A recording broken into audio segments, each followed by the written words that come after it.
Ready? दोस्तों, शहर कोलकाता एक ऐसा शहर है जहां सभी मजहब के लोग सदियों से रहते आए हैं। और हैरानी की बात तो यह है कि सभी मजहब के लोग सारे त्योहार मिलजुल के मनाते हैं, फिर चाहे वो ईद हो, क्रिसमस हो या दिवाली हो।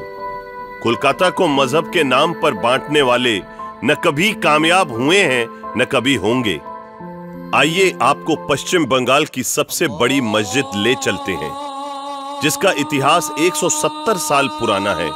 अनुमान है कि इसका निर्माण 1850 में हुआ था। कहते हैं कि इतिहास की इस धरोहर बनने से पहले यहां 2 मस्जिदें थी और हाजी जकरिया साहब 1855 से 1858 तक इसे गिराकर एक मस्जिद बनाई, जो आज नाखुदा मस्जिद के नाम से जानी जाती है। जकरिया साहब के योगदान की वजह से ये जकरिया मस्जिद के नाम से भी जानी जाती है। यही नहीं, उन्होंने कच्ची जमात के लिए अलग कब्रिस्तान मानिक तल्ला में बनवाया। पर हाजी जकरिया साहब और उनके परिवार के युग की समाप्ति सन 1923 में हो गई और आज उसकी देखरेख कच्ची मेमन जमात करती है। इसमें जनाब अब्दुल रहमान उस्मान का बहुत बड़ा हाथ है।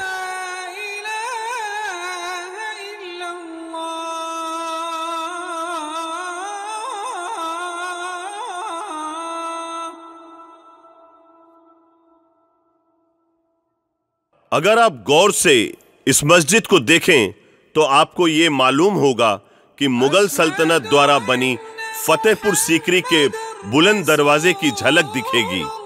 1860 में हाजी जकरिया मदरसे का निर्माण हुआ, जो आज भी नाखुदा मस्जिद के प्रांगण में है। आज भी इस मस्जिद की देखरेख कच्ची मेमन जमात करती है। मस्जिद के चारों तरफ बहुत सी दुकानें हैं, जिनके किराए की आमदनी से ही मस्जिद की देखरेख होती है। इसके अलावा बाहरी कोई साधन नहीं है। बाकी रकम का इंतजाम मेमन जमात खुद करती है।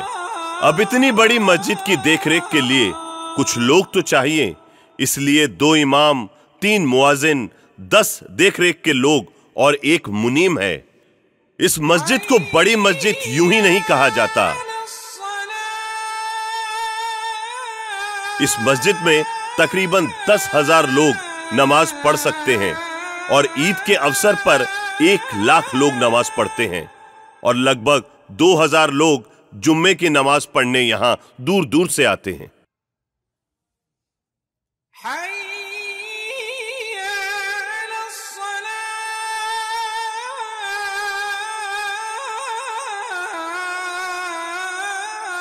नाखुदा मस्जिद क्लास 1 की हेरिटेज इमारत है, जिसका निर्माण मैकिन्टोश बर्न एंड कंपनी ने किया था। बड़ी मस्जिद के चारों तरफ के नजारे देखते ही बनते हैं, फिर चाहे वो सूरमे की दुकान हो, अत्र, कुर्ता, शेरवानी और या फिर खाने पीने की दुकानें हो। वहां से गुजरते हुए अतर की दुकान से आने वाली बेला, गुलाब और रजनीगंधा की खुशबू से मिजाज तरोताजा हो जाता है। आइए दोस्तों, इन अत्र की दुकानों पर जरा चलते हैं, जो कई पुश्तों से इस व्यवसाय में हैं। और उस नवाबी ठाठ का तो क्या कहना।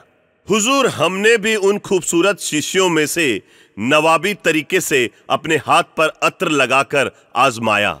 आप भी अपनी जेब के अनुसार उसे चुन सकते हैं और सौगात ले जा सकते हैं।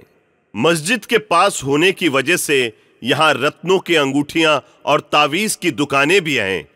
परिधानों की दुकानों की यहां कोई कमी नहीं है। हर वर्ग के लोग अपनी क्षमता के अनुसार खरीदारी कर सकते हैं।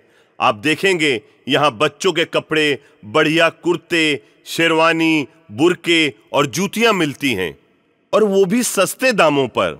कोलकाता के निवासियों के अलावा यहां पर्यटकों का तांता लगा रहता है, लेकिन इसका असल जलवा तो रमजान के महीने में होता है, जब सेवई की दुकानें भी यहां सज जाती हैं। खाने पीने की दुकानों के नाम सुनकर तो आपके मुंह में पानी आना लाजमी है। विभिन्न प्रकार की बिरयानी, कबाब, फिरनी, कुल्फी, फालूदा की दुकानें आपको आकर्षित करेंगी। नाखुदा मस्जिद के बिल्कुल करीब सूफिया होटल है, जहां 12 महीने लोगों की भीड़ लगी रहती है। और मजे की बात तो यह है कि हर जेब का यहां गुजारा है। यही तो इस इलाके की खास बात है।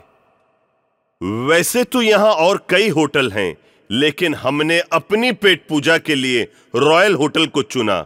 रॉयल के बारे में किसी को कुछ कहने की जरूरत नहीं। इस नगरी में ऐसा कौन होगा जिसने रॉयल होटल की बिरयानी और चांप का स्वाद चखा नहीं होगा, और जिसने नहीं चखा है उसे ख्वाहिश जरूर होगी। दोस्तों, आज विदा लेने से पहले आपको एक छोटी सी बात कहना चाहूंगा। चाहे मंदिर हो, मस्जिद हो, या चर्च हो, या कोई ऐतिहासिक इमारत हो, इसका ख्याल रखना यहां के लोगों का या सिर्फ सरकार की जिम्मेदारी नहीं है, ये जिम्मेदारी हमारी भी है। तो आज आपका अरुण तलवार नाखुदा मस्जिद से आपसे विदा लेता है। हम हैं राही प्यार के, फिर मिलेंगे चलते चलते।